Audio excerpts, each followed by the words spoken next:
Hello, everyone. Welcome to your first lecture for 3D Basics. This is designed to have you kind of follow along with me. So if you've got a second screen, you can put me on one and follow along on the other screen, or maybe you have like a tablet or something. And if not, you can watch this first and follow along later. We are going to be looking at Blender. So if you haven't already, I'll show you how to download and install Blender on your computer. We'll talk about some of the basics of using a 3D modeling, 3D animating software. We'll talk about just kind of some general concepts of 3D and how to navigate the workspace. And you will also have your first assignment, which I'll talk about at the end of the lecture today. So I usually shoot for these to be about an hour. A lot of times when I'm watching tutorials, I put it on fast forward. So since this is on YouTube, you can put me on double speed if I'm moving slow. On that note, you are more than welcome to find and use other learning resources that are available to you. So there's lots of great YouTube channels and LinkedIn courses and other things related to Blender that if you so choose, I encourage you to do that. I don't claim to be the be-all end-all master of all things Blender and 3D, but I can help you get there. So, just an example, so a person that I follow on YouTube is Blender Guru. He's got lots of great content out there. He's, obviously great instructional content, but also just he has a podcast and stuff kind of related to the 3D world and things like that. So that's one you can check out if you're looking for more. But anyway, let's jump in. Let's go over to blender.org. If you haven't installed it already, blender.org. So Blender is a free open source program. It's very good.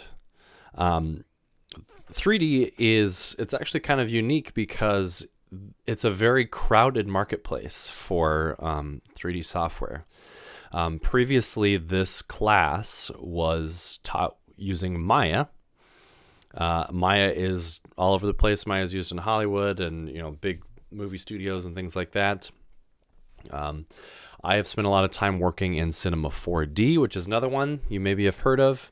But there's even more. There's other ones. There's ZBrush. There's there's 3ds Max. There's and we may just kind of take a sneak peek at some of these things throughout the semester. But for this class, we're using Blender. Because it's free, B, it's honestly pretty good. It stacks up with the best for sure, and I think more and more people are using it. They've had a really big content update, version update, just in the last month. It's Blender 3.0, so there's been some big improvements that just came out, so we'll kind of talk about some of those as we go along. But anyway, blender.org, you can download and download Blender 3.0 for Windows, Linux, and Mac as well. If you are on a Mac, I encourage you to find a 3-button mouse. You're going to need a right click and a left click and a middle mouse wheel. A clickable middle mouse wheel. So I don't have anything against Macs. I used to work at the Apple Store. But Macs don't have 3-button mice, or don't necessarily always come with it. So you need a scroll wheel that can click. You need a right and a left click as well. You can get them super cheap, for like dollars. Just a couple of dollars will get you cheap. And I'm sure somebody that has a drawer full of old mice. But anyway, download and install. Once you've done that, let's jump right into Blender.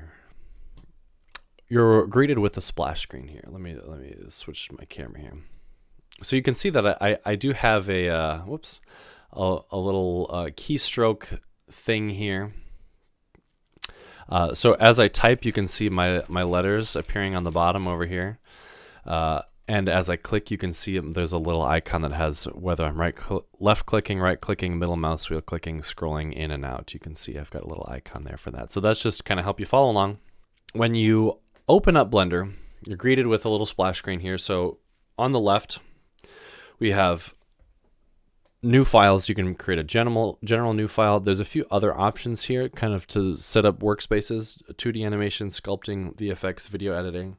So obviously you can do more than just 3D in Blender. You can do some 2D animation, video editing, but we're obviously just talking about 3D. So we're going to start with a new general file.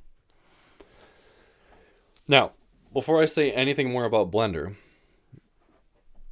the goal of this class, so the class is 3D Basics.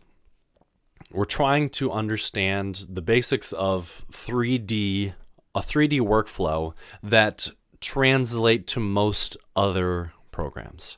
So as we learn concepts and things, 3D Basics things here in Blender, if you were to want to learn a different software, or you have your eyes set on a specific software that's not Blender, the general skills translate pretty well. It's just a matter of learning the interface. Learning keyboard shortcuts and what they call this. Like in this program, they call it, rendering, and in this program, they call it exporting. Or that's a terrible example, but anyway. So here we are. Let's examine our window here. So we've got a new general file. In front of you, you have a cube that's highlighted in orange. There's a couple other kind of interesting shapes in here. So this black pyramid, this is actually a camera. And up here on the top right, or above and to the right, we have this little circle. So you can actually see, as I click on these three different things, we're highlighting a different thing up here on the top right. This is our scene collection. This is telling us everything that's in the scene right now. So when you start a new general file, you're actually greeted with three different things. You have a camera in here, you have a cube, and you have a light. In 3D, cameras and lights work like they do in the real world. So like if you're recording something with a camera, if you're in the video production program and using cameras and lights, it works the same way. You're lighting up your scene. Your camera is how you're looking into your scene. So your camera is different than kind of your viewport. So this area here is called the viewport, and this is kind of how we move around and see things and edit things. So you'll see what I just did, or hopefully you notice what I just did. But if you click and hold the middle mouse wheel and drag your mouse around, this is how we rotate around in the world. You can kind of see all sides of things.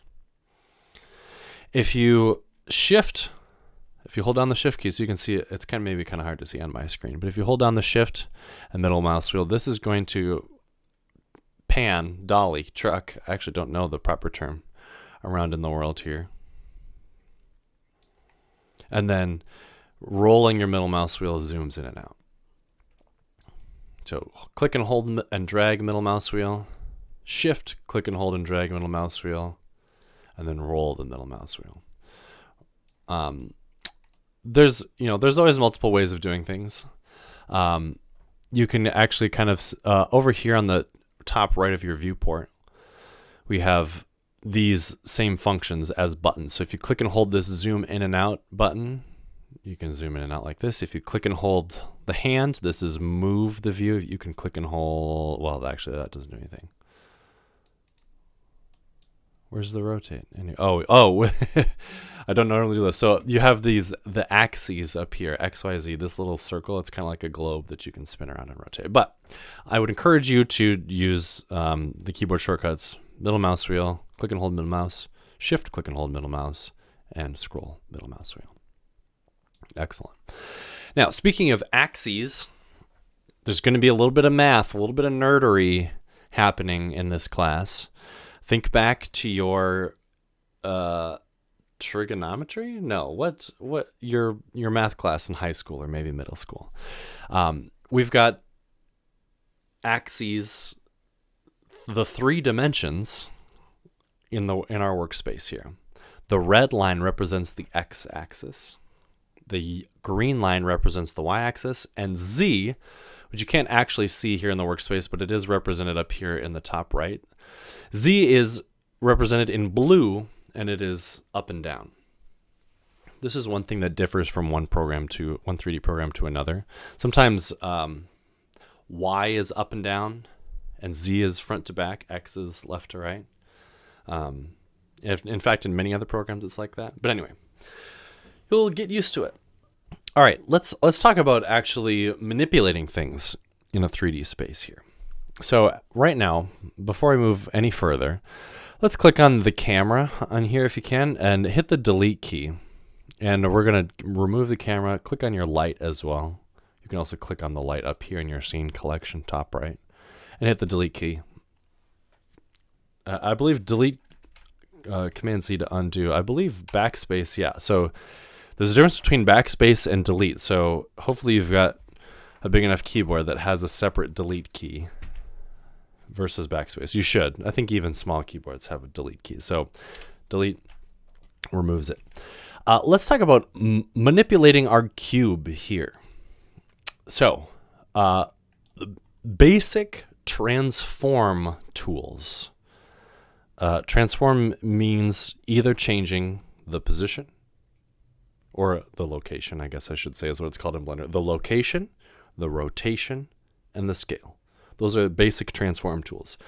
So you can actually see with the cube selected, over here, on the right, we have there's lots of these little tabs here, but this orange one that should hopefully be selected for you is called the object properties.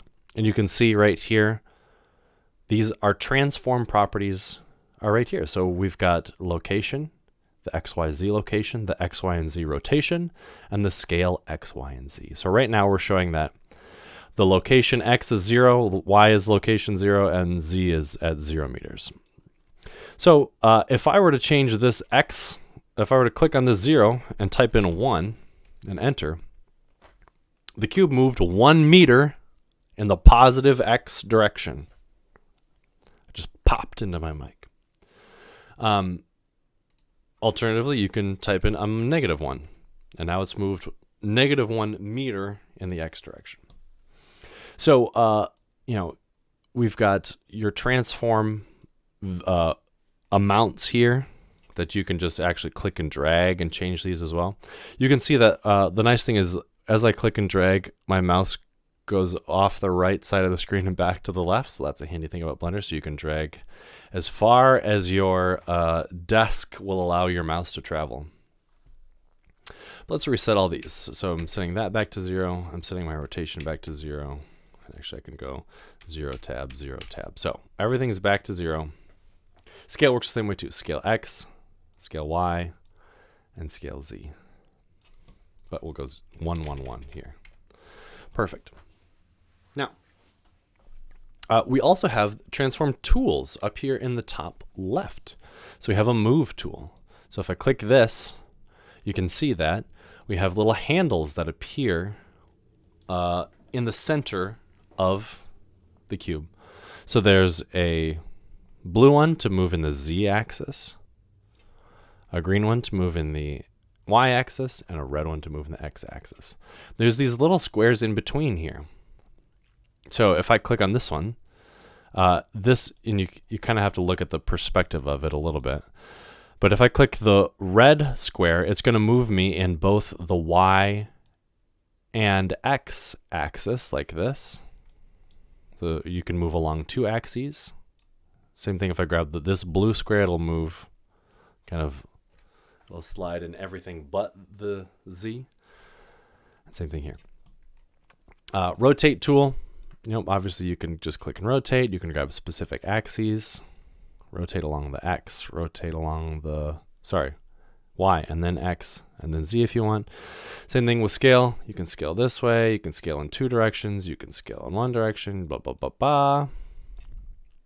And then finally transform. The transform tool combines all 3 of the move, rotate, and scale. So all of the handles are here. The arrows represent moving.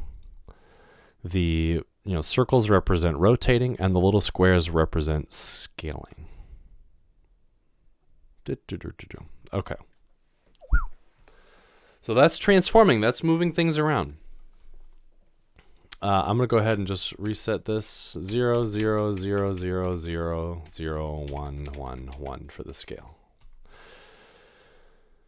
So obviously, because scale 0 would mean it's totally flat. It would be a pancake. So that's why you want a scale of 1. Now, I encourage you to quickly learn the keyboard shortcuts. So selection tool is keyboard shortcut W. Depending on how you use it. So if you hit W, it's going to cycle through. There's several different selection tools. You can see this little icon changing up here. It's like a little tweak, and then there's a square, circle, lasso. This tweak one is probably the most efficient one because it'll allow you to click on a specific point. But anyway, keyboard shortcuts for transforming. Learn these. G, the G key, is for move, or maybe think of it as grab. G will grab and move it around, change the location. You can see as I'm dragging it over there on the right, my location numbers are like changing rapidly. Cool.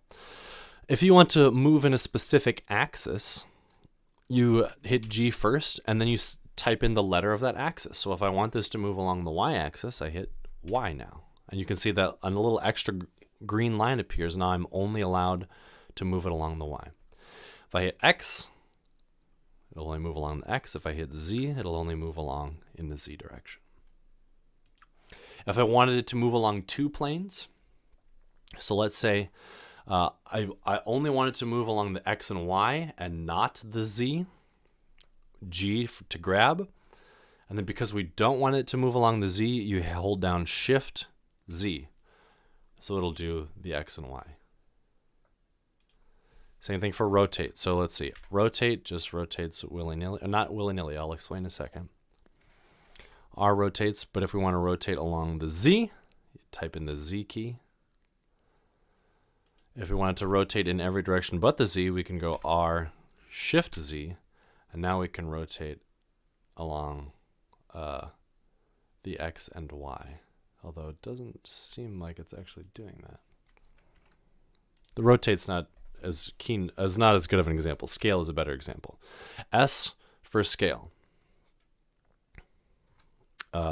Shift Z can scale in the X and Y, but not the Z. Or S for scale. Z if you only want it to scale in the Z direction. So just to recap, G for grab and move. R for rotate. S for scale. Also, pause.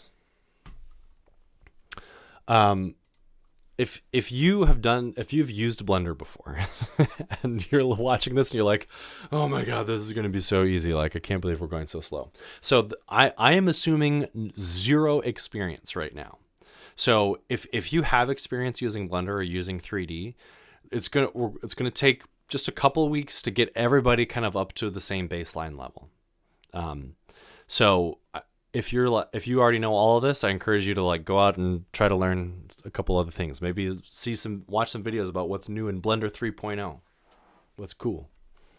But we'll continue to add more, and we'll build on these skills, and it'll get more exciting, I promise. One important thing to note that I think gets overlooked a lot. But there's 2 types of, so these are coordinates. Location X, Y, and Z are coordinates. It's through the 3 dimensions, X, Y, and Z, 3-dimensional coordinates. And everything that we've done to date is global coordinates. So you can see up here in the very top center, there's this transform orientation global. And if you drop this down, there's several different things in here. But the thing to know is the difference between global and local. So right now I have this on global. So if I rotate this with the R key and do R, Y, and rotate it this way, now if I want to rotate in the X direction, whoops, sorry, hold on. If I want to RX, you can see that the X rotation axis is the same as the world, the global X. So if I rotate, it spins around this right now.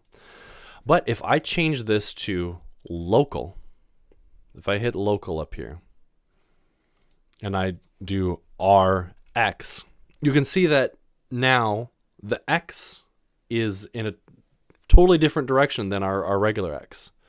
So that's because this is the local X to this. So that's just something to be aware of, that like if you want something to rotate along its own X, you need to switch that to local. But for the most part, everything can be accomplished in global. But you just have to be aware that it's like, oh, like I wanted it to rotate this way. I wanted it to rotate this way. So just be aware of the difference between global and local. Hopefully that makes sense. That like the local X to this cube, is in this direction because I already kind of twisted it a little bit. All right, let's talk about actually adding things in here. So let's delete our cube. Delete key with it selected. And I should also say, so right now we are in the layout workspace. So along the very top, we have layout, modeling, sculpting, UV editing, texture, paint, shading, blah, blah, blah, blah, blah. We'll get to all of these things. You can click through these and see how they're all just a little bit different. Shading, animation, rendering, compositing, geometry nodes, sculpting. But we're just going to live in layout for right now.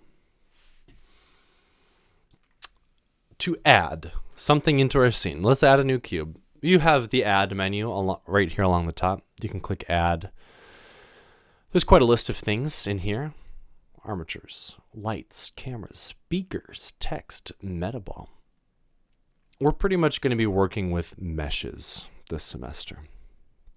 So you can add a plane, a cube, circle, UV sphere, icosphere, cylinder, cone, torus, grid, and monkey. Let's add a monkey. And this says create a Suzanne mesh, construct a Suzanne. There's probably a story that I don't know about why the monkeys are called Suzanne. But here's Suzanne. A lot of 3D programs have something silly, sort of silly-ish, that they can throw in like this, just that already has a little bit of texture, not texture, but some topology, depth, things like that. Just so that as like a reference for other things. But anyway, so there's Suzanne. So the keyboard shortcut that you should learn to add things into the scene is Shift-A. Brings up your add menu. You can add a mesh and then add a cone. And then you can move it over here. Now, with your transform tools,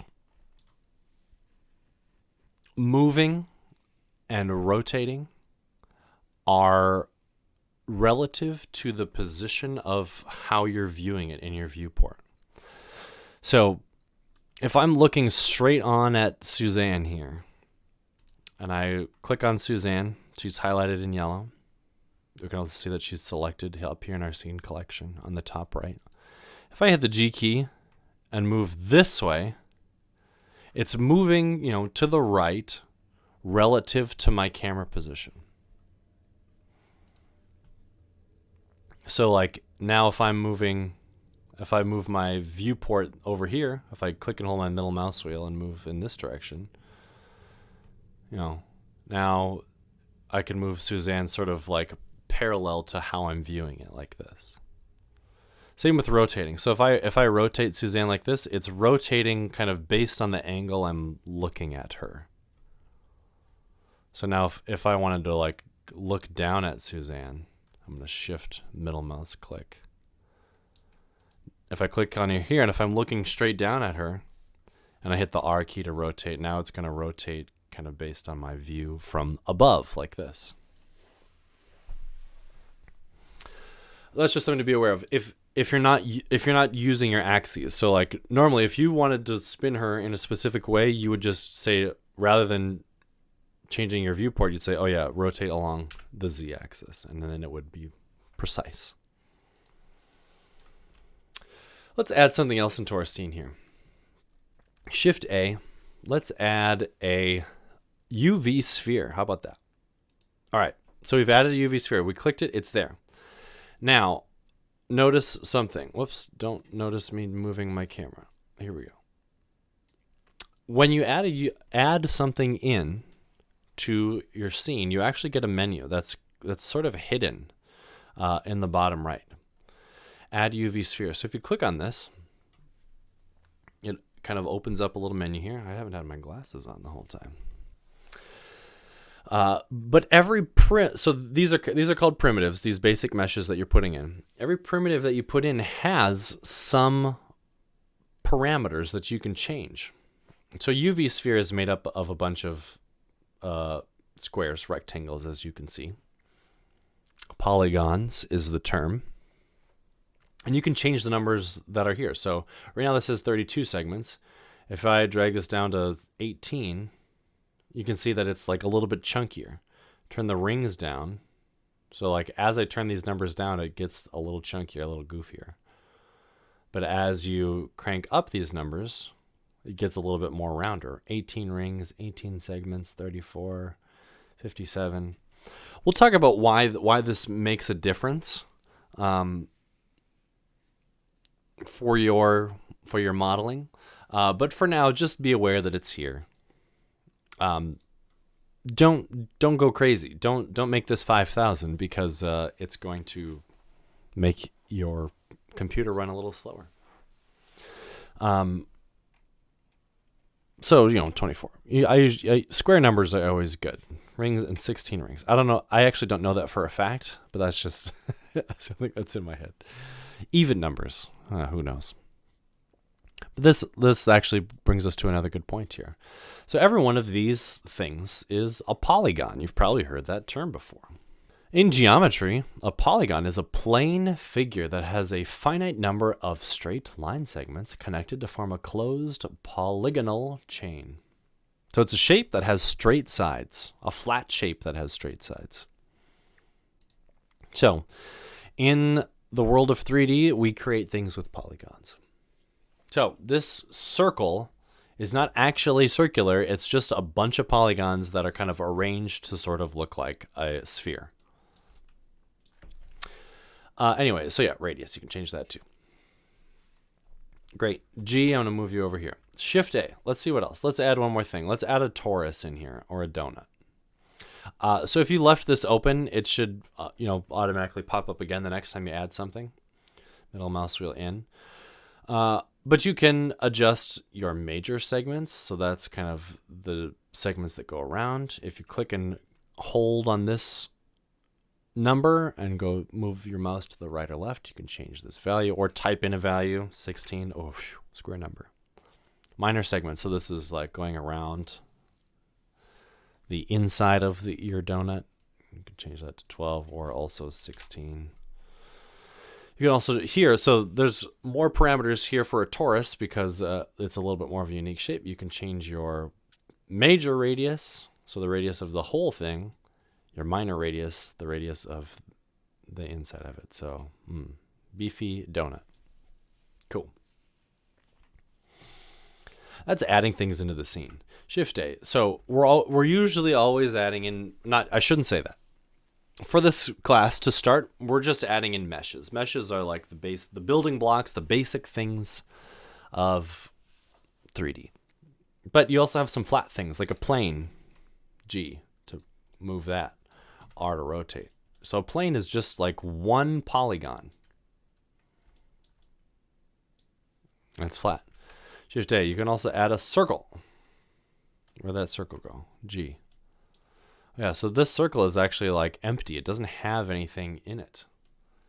It's just a circle. An invisible circle. We can delete the circle up here. one thing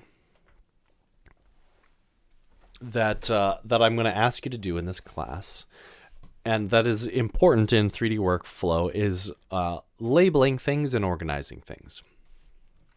So up here in the top right, we can see in our scene, we have a collection.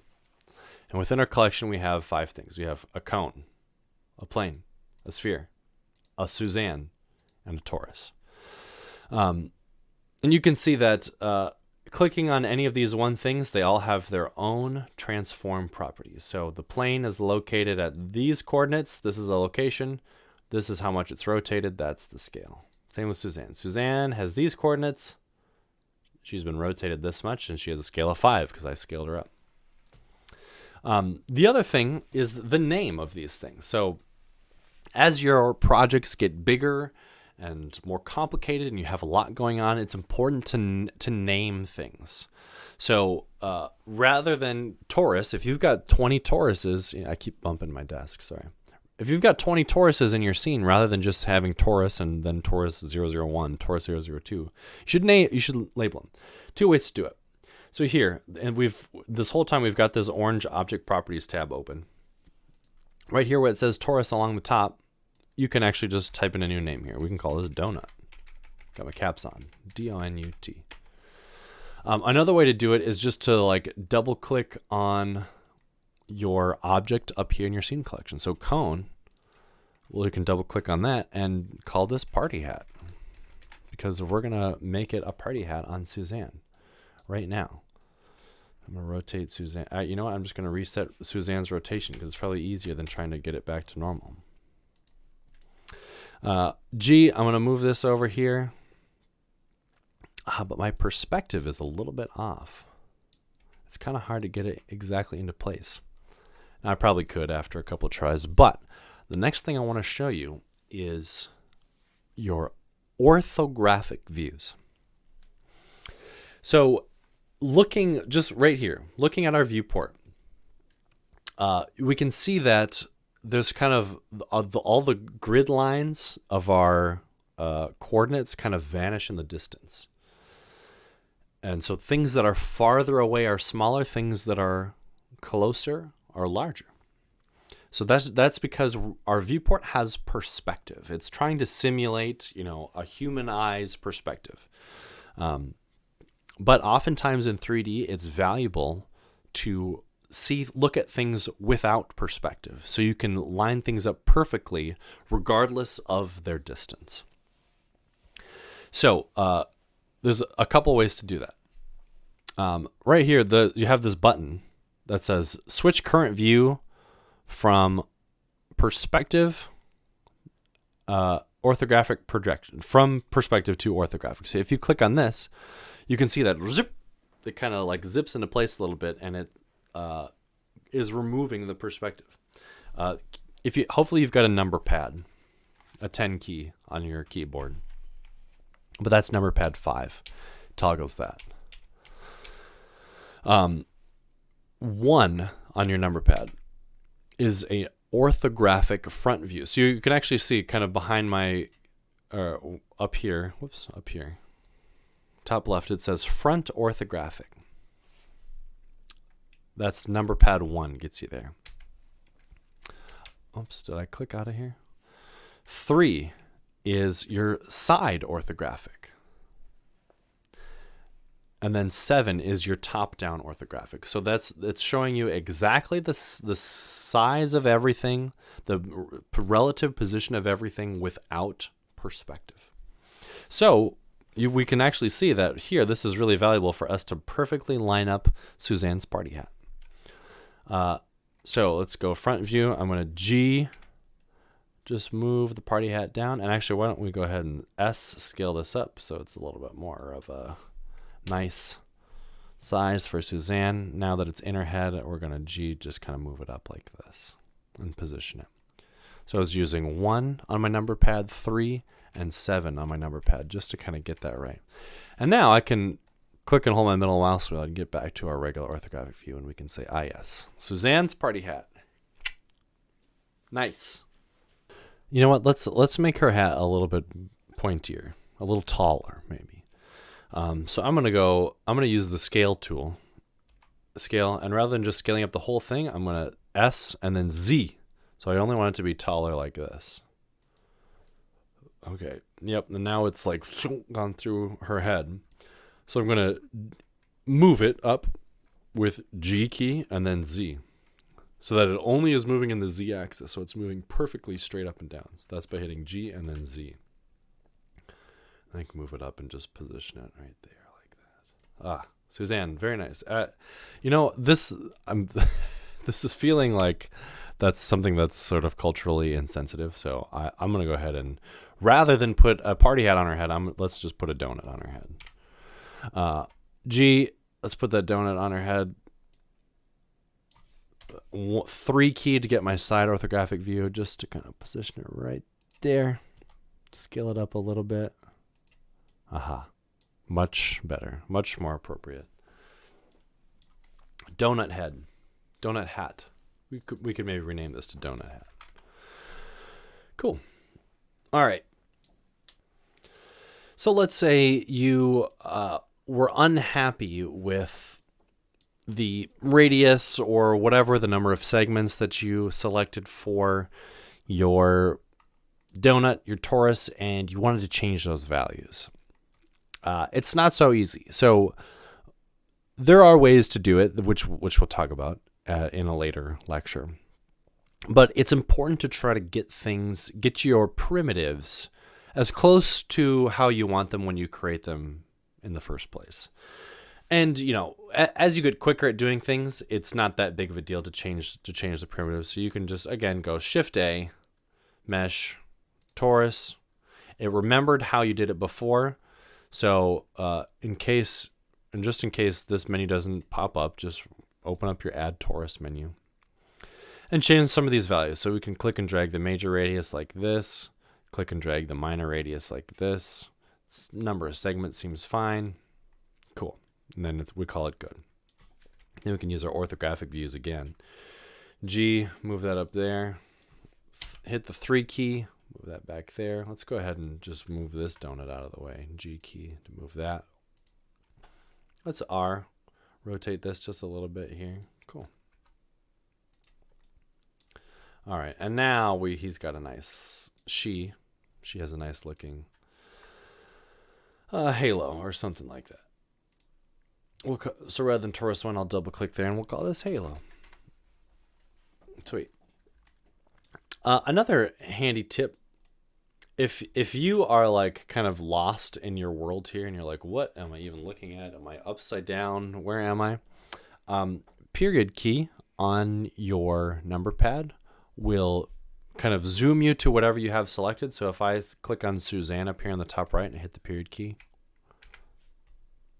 if I hit Suzanne, period key, maybe my mouse has to be in the viewport. There we go. For whatever reason, my mouse has to be in the viewport. Period key will zoom in. And also kind of if you want to get a closer look too, it's like, I want to get a closer look at that plane. Period key, zoop, it'll zoom you in.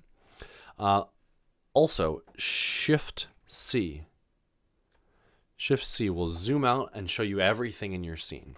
So if like something is, if you're way zoomed out and you've got your donut like just off to infinity over there and you're like, where the heck did that donut go?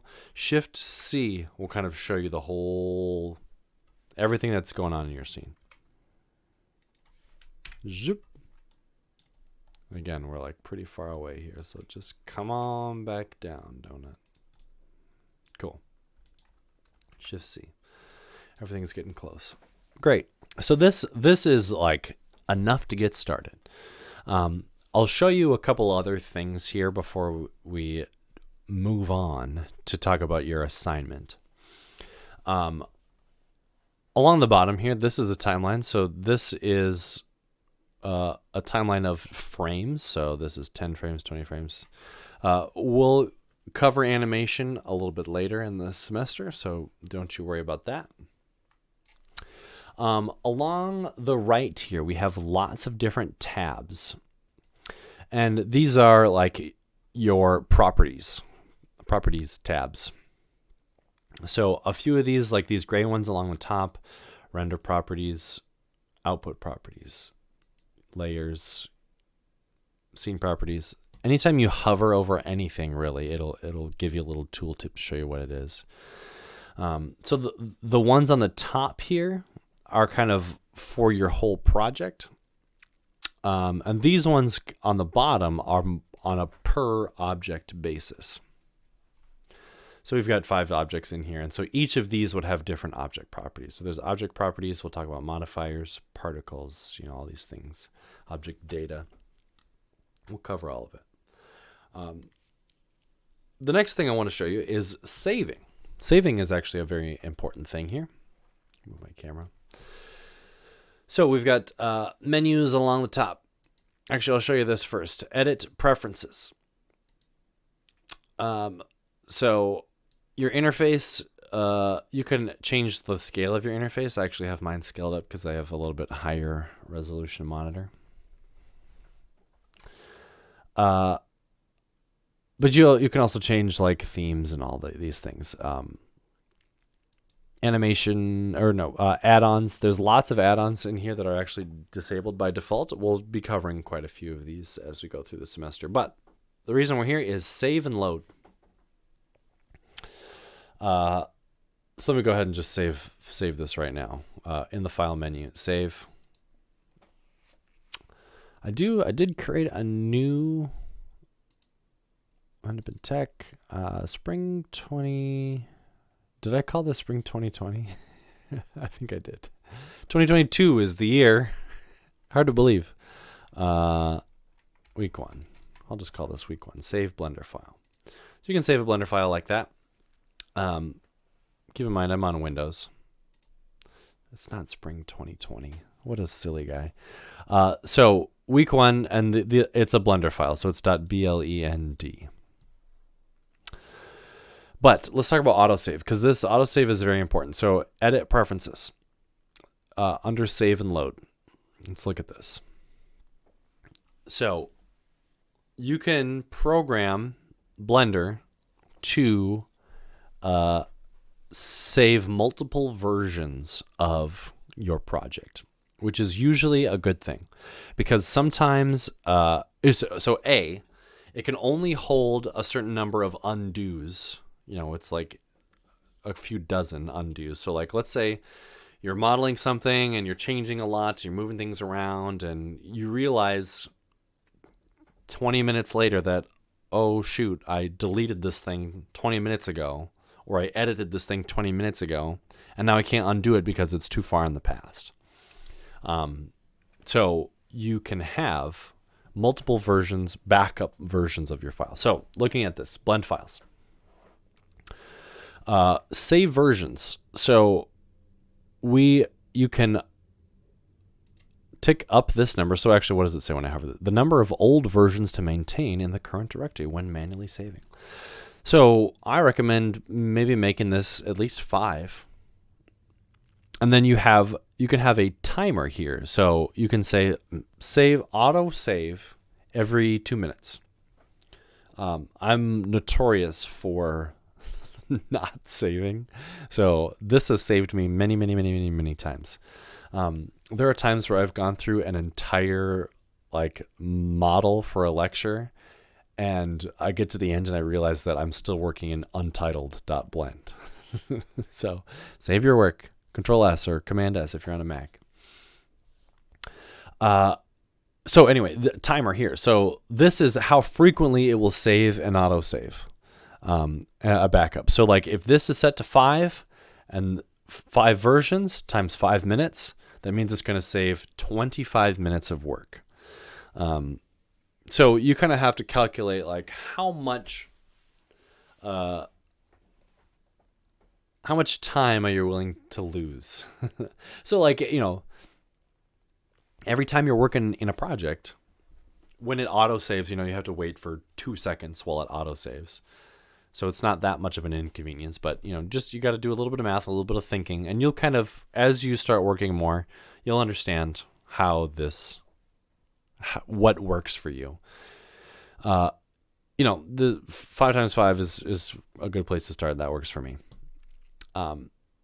Now, if you were to need to use one of your old backups, you can go to recover, so file, recover, autosave, and it'll show you a list of the autosaves here. And you can look at the date modified and whatever, and you can go back as far as you need to. I believe also if you go to open here, you can filter and have the backup files as well, and it'll show you the backup files in open, your open menu. All right. So let's talk about your assignment 1. I'm gonna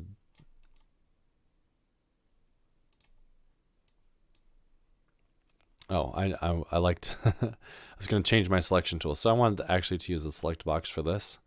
I'm going to select everything like this, all of my objects, and then hit delete and start fresh here. So your assignment this week is to model something basic-ish using primitives. So I'll show you on D2L. All right, so here we are on our class D2L page. You will go to assessments and assignments. And you can see here that assignment 1 is called first model. And here it is. Your instructions are to model something recognizable using at least 10 primitive shapes in Blender. Submit your Blender file to D2L. This is worth 10 points.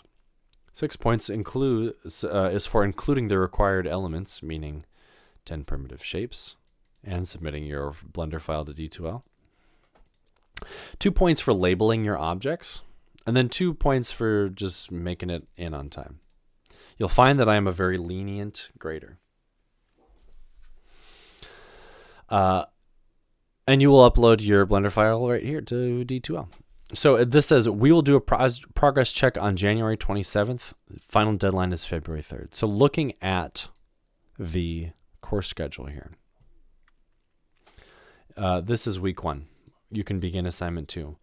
We'll Zoom again in 2 weeks on January 27th. That will be to answer questions. At that time, you should upload your progress on assignment 1. Assignment 1 is pretty easy for 2 weeks. For 2 weeks of work. We'll do a progress check, answer questions, just make sure that you're getting it, and then you will have an additional week to kind of finish it if you need, and submit it to D2L. So the due date for this is February 3rd. So that's 3 weeks to do something that's pretty basic. Now, so let's talk about actually doing it here. So in Blender, mix and match these basic shapes to get something, create something identifiable. So like, for example, I'm going to make just a quick car using primitives. Now, obviously you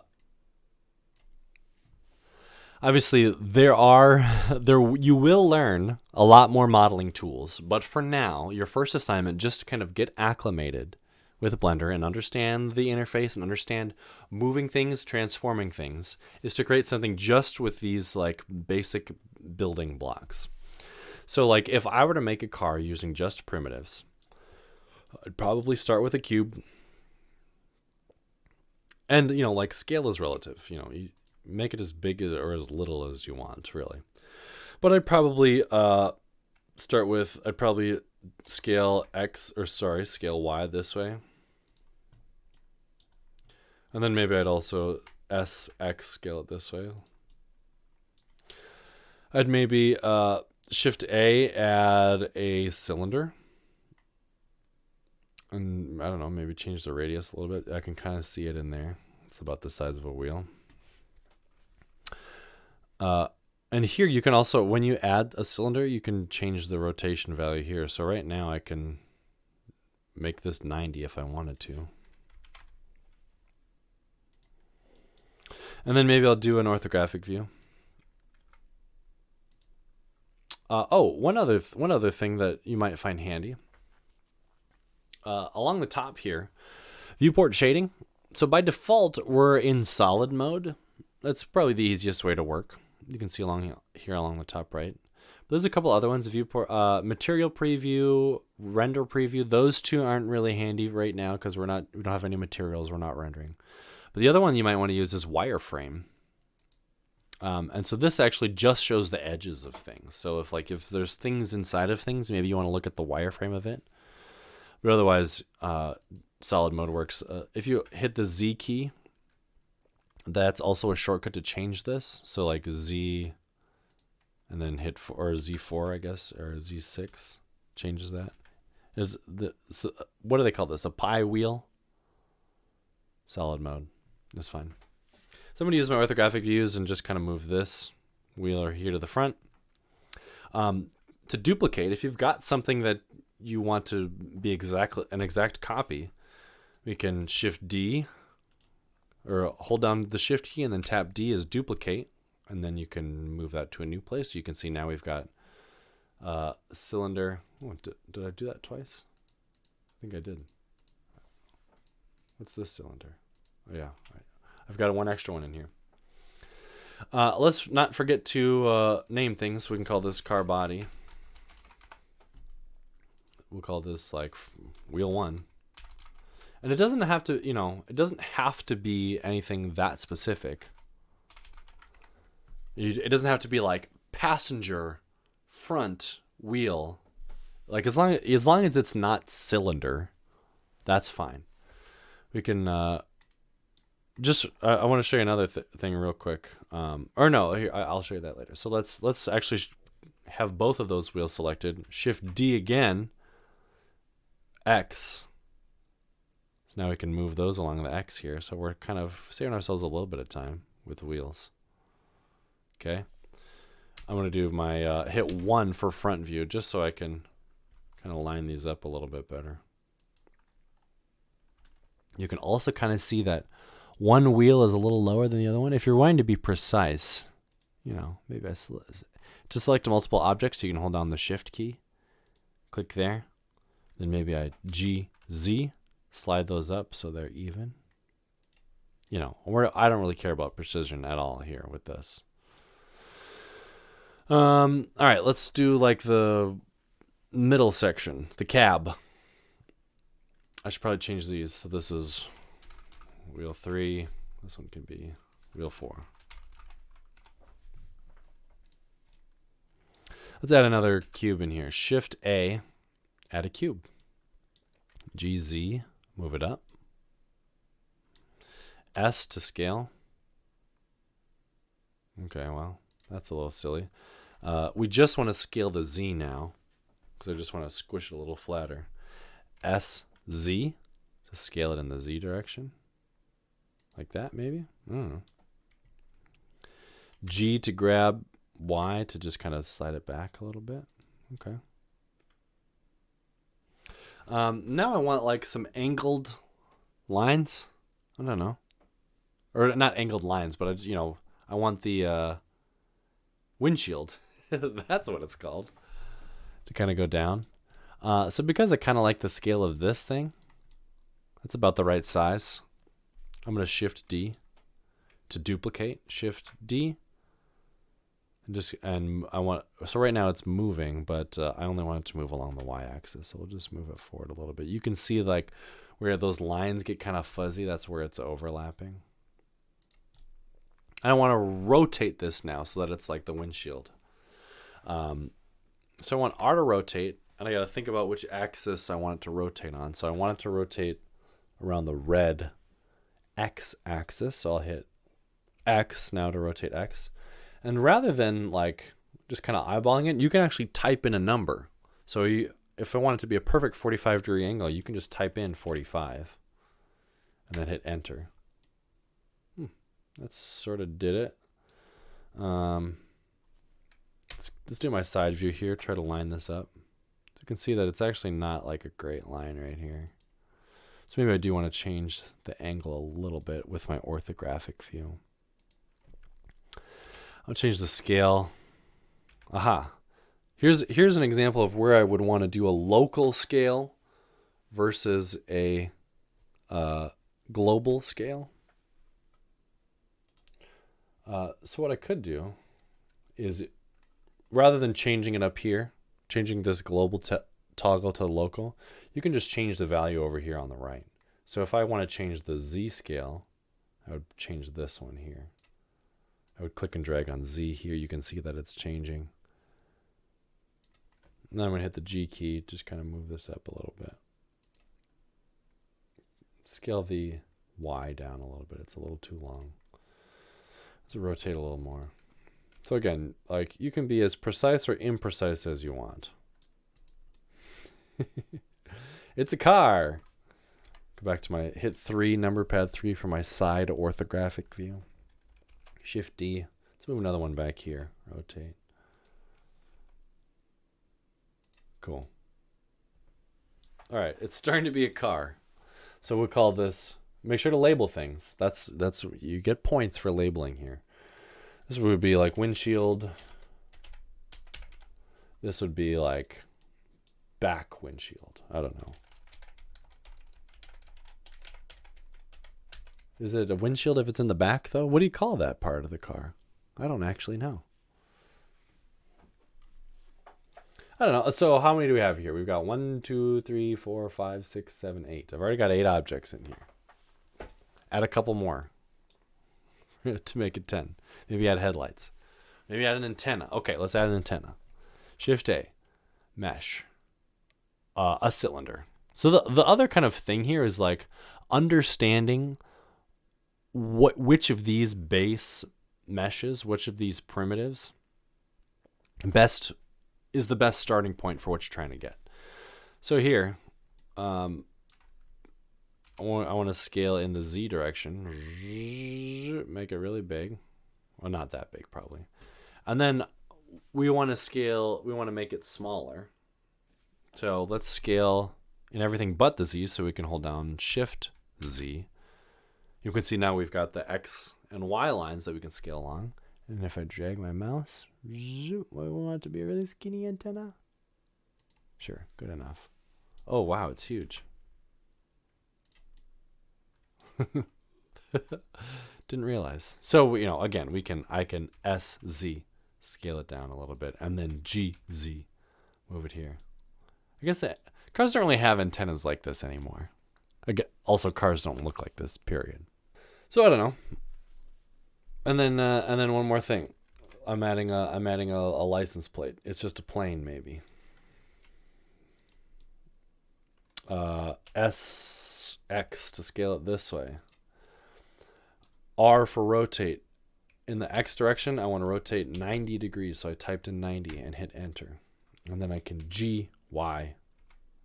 Move it right there at the front of the car. There's the license plate. Maybe I want to get 3 for my orthographic view to make sure that it's right in there. All right, there's my 10. Now, one little thing about assignments with me. I'm very lenient. My grading is very easy. I don't ask for too much, because nobody is going to care what grade you got in this class, unfortunately. Maybe not unfortunately, but they're going to care what you're able to do, what you've learned from this class.